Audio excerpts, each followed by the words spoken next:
Quincy, tu peux baisser la lumière, s'il te plaît? Ça marche, mais n'oublie pas, là-dedans, évite de taper du pied, mon pote.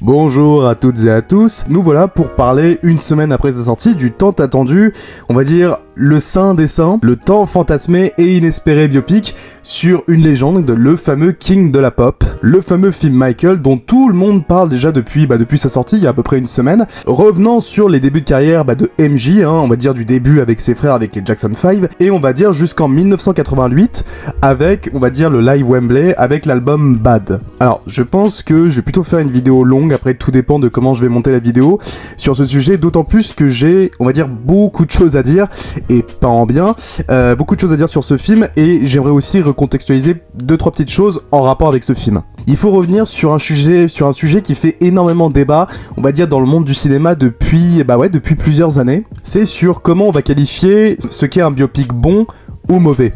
Vous savez, les biopics musicaux, c'est devenu une norme assez présente dans notre culture, même dans la culture populaire de maintenant.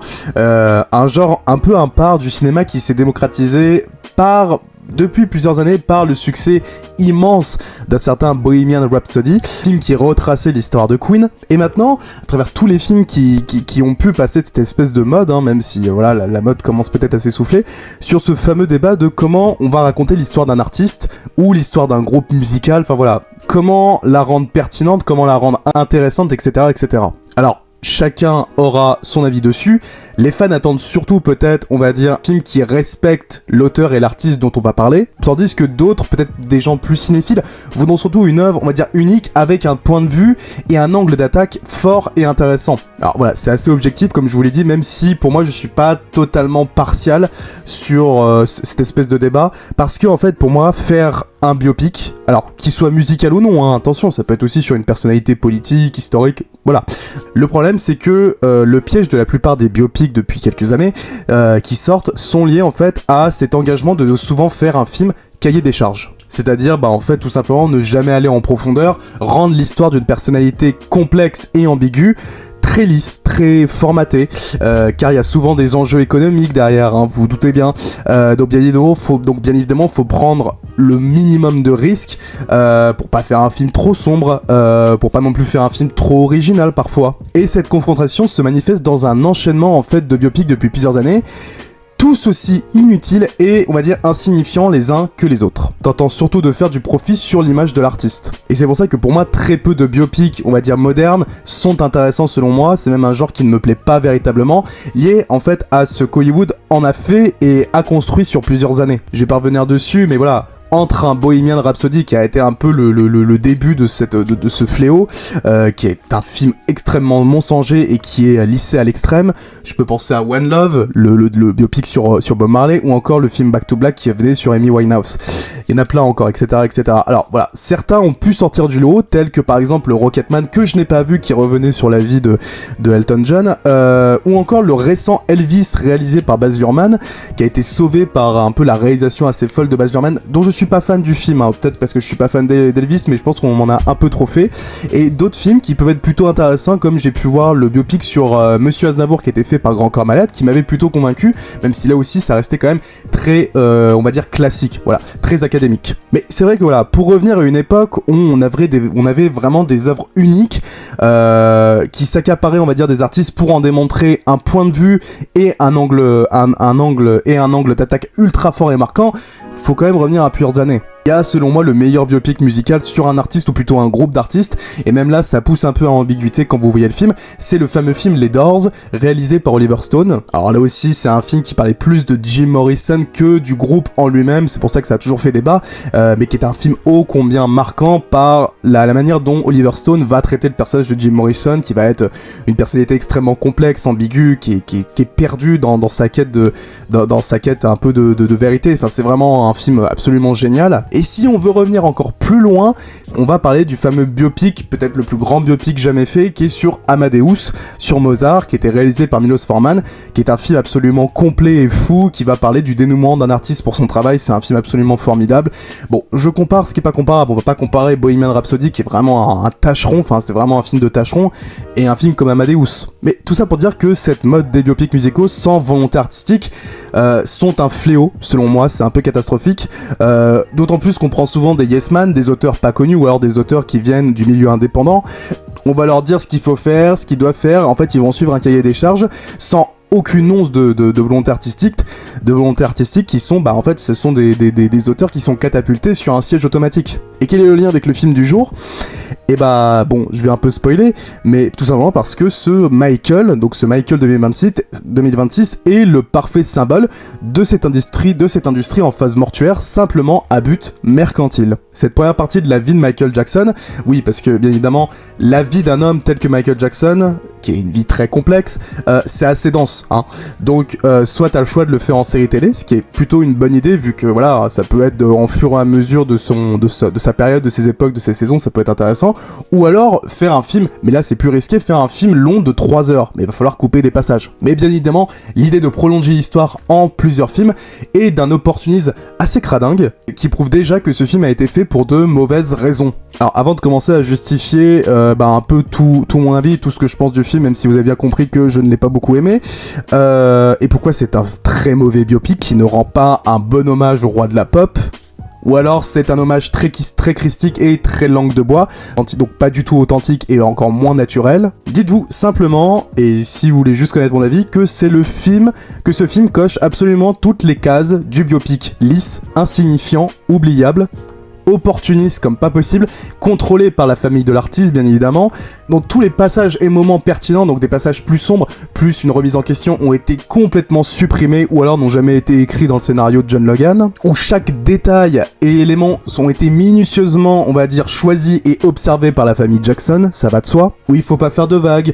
où il faut pas trop montrer de passages sombres, etc., parce que tu vois, les spectateurs, ils vont pas aimer voir un artiste qui sait se remettre en question, qui évolue, etc. Je sais pas comment les fans vont interpréter ce film, mais je pense que véritablement, ceux qui connaissent super bien la vie du chanteur, vous allez être un peu hallucinés de voir à quel point en fait ce film est d'un polissé et d'une insignifiance, surtout qu'on n'apprend pas grand chose, même pour des personnes comme moi qui ne connaissent pas très bien, on va dire, l'artiste, je reviendrai après dessus. Car oui, je ne suis pas un grand fan de Michael Jackson. À une époque, j'ai beaucoup écouté sa musique quand j'étais gamin, quand j'étais petit. Je suis pas un fin connaisseur de la carrière de MJ. Je connais les fondamentaux, bien évidemment. Je connais les Jackson 5, la relation qu'il avait avec son père, la caractérisation d'un homme enfant. Voilà, un homme qui est resté dans le corps d'un adulte, Neverland, tout ce qu'il a apporté à la danse, au chant, etc., les procès, les agressions, les scandales, enfin voilà. Je suis quand même un néophyte de la vie de cet homme, parce que ça c'est juste du résumé Wikipédia, ce que je viens de dire, et pourtant, en sortant du film, je n'ai absolument rien appris de plus de la vie de Michael Jackson. En tout cas, de la période des années 60 jusqu'aux années 80. Donc si moi j'ai rien appris, alors que, voilà, je suis pas du tout un connaisseur de MJ, alors imaginez les fans du King de la pop qui doivent être effroyablement déçus d'avoir vu un film aussi peu intéressant. Alors, c'est sûr, hein, j'aurai des commentaires insultants, j'aurai des commentaires méchants, me disant que, eux, ils ont adoré le biopic, ils ont aimé, et donc moi, je dis de la merde, voilà, j'ai pas d'arguments, je dis n'importe quoi, etc., etc. Je le sens venir gros comme une maison, c'est bon, j'ai déjà eu ça sur 2 ou 3 vidéos. Surtout que quand on touche à un homme aussi complexe que Michael Jackson, ça va forcément faire débat. Et encore là, je vais pas parler de l'homme, je vais parler du film qui va traiter de lui, donc là, encore une fois, c'est différent. Donc on va peut-être passer à la critique du film, parce que là, ça fait depuis 10 minutes que je parle de tout, enfin, en tout cas, de tout ce qui englobe le film, et j'ai pas parlé du film en tant que tel. Donc au-delà du fait que ça a été un film qui a été fait dans un chaos le plus total, ça a été un énorme bordel dans la création, je reviens pas dessus, mais voilà, ça a été un enfer sur le tournage, que ce soit le fait que le rôle de Antoine Fuqua, qui est quand même le réalisateur du film, ne servait presque à rien du tout, et il a été, on va dire, globalement contrôlé par les producteurs, les agents et la famille Jackson. Ça vous montre que ce film était déjà malade avant sa sortie, comme un certain Bohemian Rhapsody, tiens, étonnamment. Ah oui, et pour revenir aussi sur le cas d'Antoine Fuqua, parce que j'en ai pas parlé, je vois pas l'intérêt de prendre un mec, alors, aussi yes man que ça, alors, sans déconner, à part Training Day, qui est un film absolument génial, qu'est-ce qu'il a fait de bien dans sa carrière, Antoine Fuqua, que ce soit les Equalizer, le remake des 7 mercenaires, ou encore son film là, d'un cliché là, La rage au ventre. Pour moi, ce sont des films soit complètement oubliable, soit dont je me suis ennuyé profondément.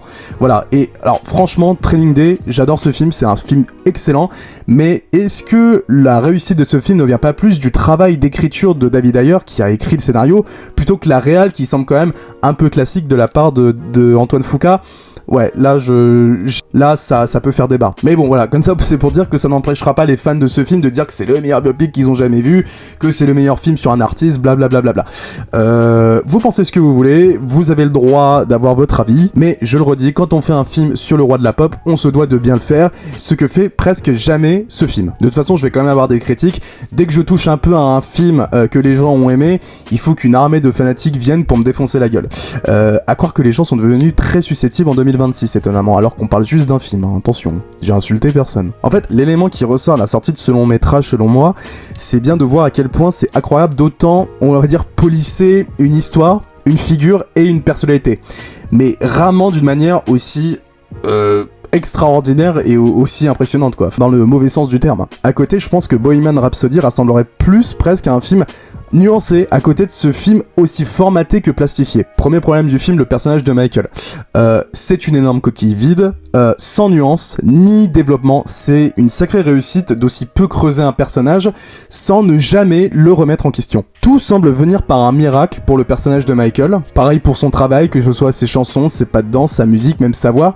Tout semble arriver comme un heureux hasard. Et c'est confirmé par ce passage absolument nullissime où Michael attend que Dieu lui vienne en aide pour trouver des idées. C'est vraiment un passage mais lunaire d'imbécilité. Et ça, je suis désolé, mais c'est pas une création et une écriture de personnage intéressante et cohérente pour un film en fait. Et quoi que disent les fans de Michael Jackson, si c'était véridique ou non, hein, peut-être que oui c'était naturel, ça venait comme ça, etc.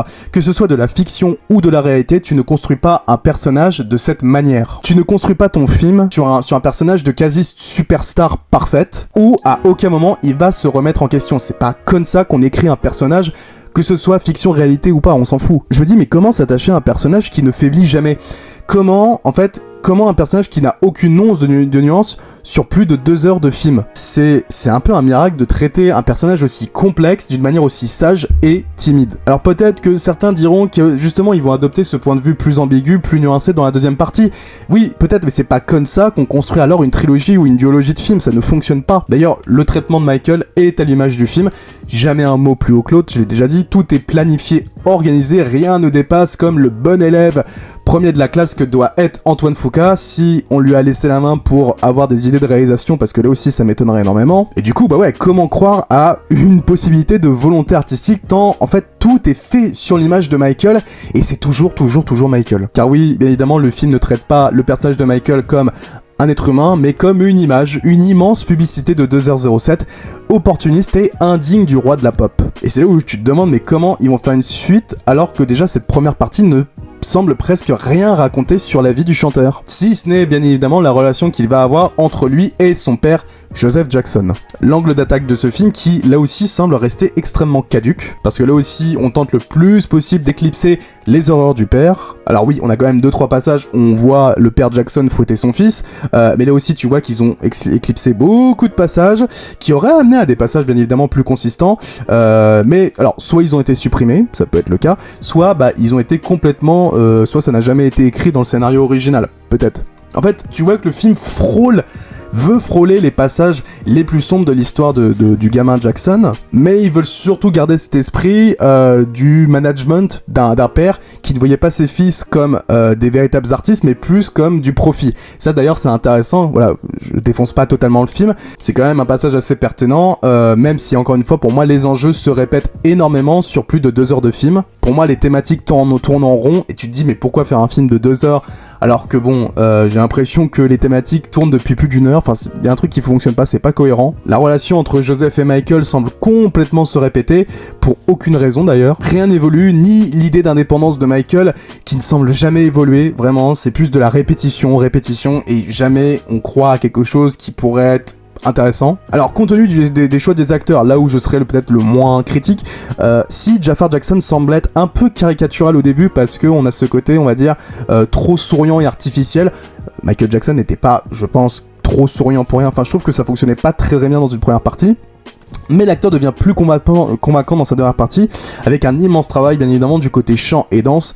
J'ai pas grand chose à dire de ce côté là, même le gamin qui joue le petit Jackson, il est impressionnant, je sais pas d'où il sort sa voix, et c'est pas du playback, hein. Ça se ressent à l'écran, tandis que l'autre star, bien évidemment c'est Colman Domingo, qui est un brillant acteur, qui est un super acteur, qui semble lui faire le contraire, c'est-à-dire que lui je le trouve très bon dans sa première partie, il est vraiment très très bon, mais alors je sais pas pourquoi dans une deuxième heure le mec commence à en fait faire un espèce de surabondage de bouche ouverte, enfin ça c'est un truc qui m'a gêné, où le mec ne fait que ouvrir la bouche parce qu'il est choqué, étonné des agissements de son fils. Je vous avoue, je trouve pas ça très intéressant et ça m'étonne même d'un acteur comme Colman Domingo. Donc voilà, c'est assez paradoxal, mais voilà, il y a autant du bon que du mauvais, mais ça va, ça passe. On va dire pour le jeu d'acteur, ça passe. Et pour le reste, y a pas véritablement grand chose à dire sur les autres personnages.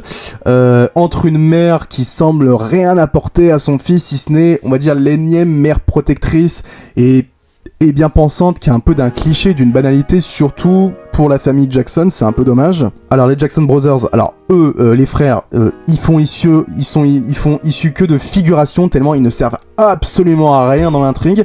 Là aussi ça m'étonne énormément, tout autant que Latoya Jackson, qui elle est juste présente pour ne pas oublier qu'il y avait aussi des filles dans cette famille de bonhommes, et pas besoin de parler du cas de Janet Jackson, parce que je pense que sa non-présence confirme que ce film veut simplement être un gâchis d'opportunisme pour ne pas toucher là où ça fait mal, globalement. Mais le film n'est pas un ratage total par cette volonté de faire quand même un film propre, classique, plutôt bien réalisé, même si c'est pas exceptionnel, qui n'est pas étonnant de la part de Fuqua, qui pouvait avoir des idées de mise en scène, même si je trouve que ça reste quand même un yes man.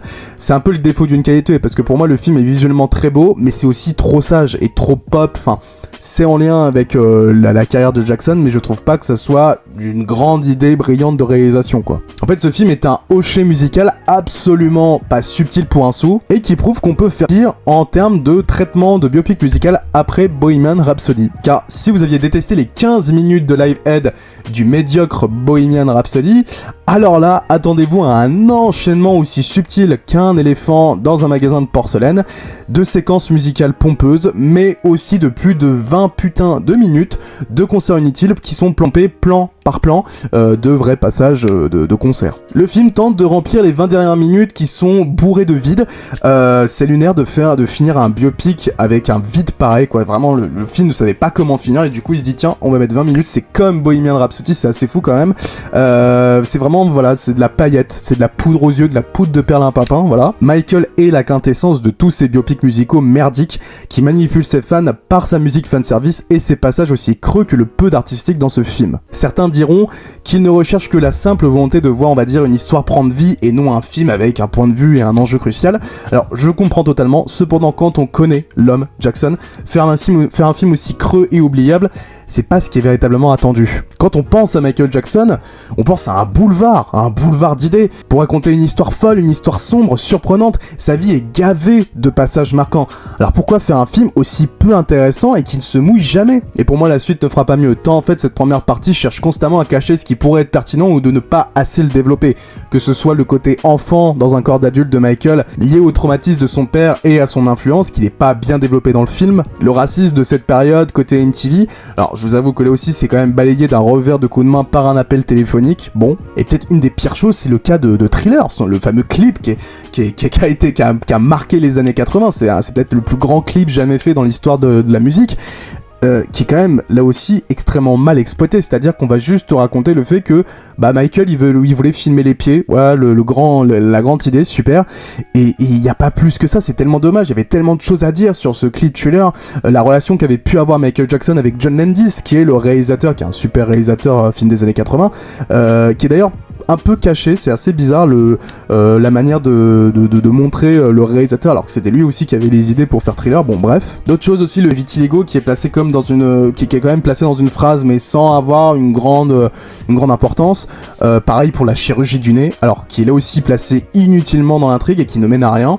Ils en ont tellement rien à foutre que, comment je peux dire ça, que au fur et à mesure que les concerts s'enchaînent à la fin du film, on voit le visage de Michael se transformer, mais alors à la fin le film ne fera même plus gaffe d'en parler ou de montrer véritablement l'importance qu'a eu cette transformation du visage. Ils en ont absolument plus rien à foutre. Et donc tous ces passages qui sont presque jamais développés ou alors développés d'une manière pas véritablement pertinente sont éclipsés au détriment d'emplois d'éléments qui sont en fait pas très intéressants et qui sont là juste pour émoustiller les fans du King. À l'image en fait de ces 20 minutes de scènes de concert sur plusieurs lives etc. qui, désolé, ne sert à rien et qui sont du vide véritablement. Alors sans oublier un truc, alors là aussi c'est un détail, je vous avais dit, je vais faire très très long, mais est-ce que c'était si compliqué de prendre un petit chimpanzé au lieu d'en faire un en image de synthèse? Par pitié, on n'y croit pas une seule seconde, c'est pas possible. Juste le fait de... En fait, le fait juste de refaire un chimpanzé en CGI, au lieu d'en prendre un vrai sur tournage, montre à quel point ce film est véritablement fait que pour braser du pognon et ne pas te raconter une histoire intéressante. On n'a pas demandé de ramener un ours ou un tigre, un petit chimpanzé. C'était si compliqué que ça. Sans déconner, vraiment ça montre à quel point ce film est vraiment assez foireux quoi. J'espère qu'ils vont pas faire comme ça le jour où ils vont faire un biopic sur Léo Ferré parce que là ça va être bien plus compliqué. En résumé, Michael est le symbole d'une industrie de biopics musicaux qui prouve que jouer sur la corde du fanservice est un sujet grave et catastrophique. C'est un Bohemian Rhapsody 2.0 qui fait même pire qu'un Bohemian Rhapsody, tout autant que proposer non pas une histoire mais une énorme pub de 2 heures contrôlée par les proches de la famille de l'artiste, pour ensuite acheter les disques à la Fnac. En fait, c'est quand même incroyable de voir encore des films comme ça en 2026, et non, le public de Michael Jackson mérite mieux que un vulgaire film de langue de bois, autant puéril dans son fond que dans sa forme. Et je trouve que proposer le pire de cette catégorie avec l'un des meilleurs artistes, c'est un peu criminel quand même. Voilà, j'ai craché mon venin sur le film. Alors, au-delà d'être un film qui est pour moi médiocre, vous avez le droit de penser ce que vous voulez, encore une fois. En fait, c'est toute cette industrie de biopics musicaux que je ne comprends plus ou que je ne comprends pas, qui n'existe que pour, on va dire, titiller la fibre nostalgique des fans, malheureusement.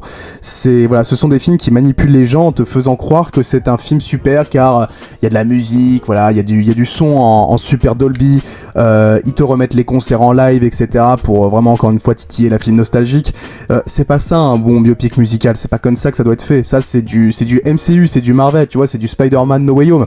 C'est vraiment de la poudre aux yeux pour ceux qui sont un peu aveugles. Ça, ce sont des pubs déguisées sur plus de 2 heures, quoi, qui ne comprennent pas du tout ce qu'ils veulent faire. Rematez-vous les Doors, rematez-vous, je sais pas, Amadeus, rematez-vous Walk the Line, qui est vachement bien aussi. Rematez-vous Gainsbourg, Vie héroïque. Putain, c'est vrai que j'en ai pas parlé, il est vachement bien ce film. Ça, ce sont vraiment des vrais biopics musicaux qui ont un point de vue fort et intéressant et unique. Même le film Aline de Valérie Lemercier, qui est super intéressant, c'est bien. Ou alors, si vous êtes fan de MJ, rematez-vous plutôt des documentaires qui sont bien plus pertinents sur sa vie, ou même le documentaire This Is It. Voilà tout ce que j'avais à dire sur le film Michael réalisé par la famille Jackson. Je déconne, c'est réalisé par Antoine Fuqua, mais pour moi, ça revient au même. Je vais sûrement me faire critiquer, je vais sûrement me faire conspuer parce que j'ai dit du mal sur un film qui célèbre Michael Jackson, sur un film que beaucoup de gens ont sûrement aimé, sur un film qui cartonne, voilà, ça c'est sûr. Je crois que c'est le film qui fonctionne le mieux en France avec le Super Mario Galaxy. D'ailleurs, étonnamment, les deux films, on peut les rapprocher tellement c'est le vide intersidéral avec ces deux films. Voilà, que vous voyez, c'est les joies de la critique YouTube, je vais me faire défoncer, c'est pas grave, je vous attends. Je vous répondrai pas, ça n'a pas beaucoup d'intérêt. En tout cas, qu'en avez-vous pensé? Dites-moi tout ça dans les commentaires. Alors attention, je mettrai encore une option. Soyez respectueux et cool. Encore une fois, j'ai fait l'effort de ne pas dire trop de grossièreté pour ne pas choquer certaines personnes qui trouvent que je suis trop grossier. Alors faites de même, ne soyez pas humiliant, ne soyez pas insultant, même si vous n'êtes pas du tout d'accord avec mon avis, dites dans les commentaires je ne suis pas d'accord, voilà, mais voilà, vous trouvez des justificatifs, vous trouvez que je suis trop méchant, que j'ai pas assez d'arguments, etc.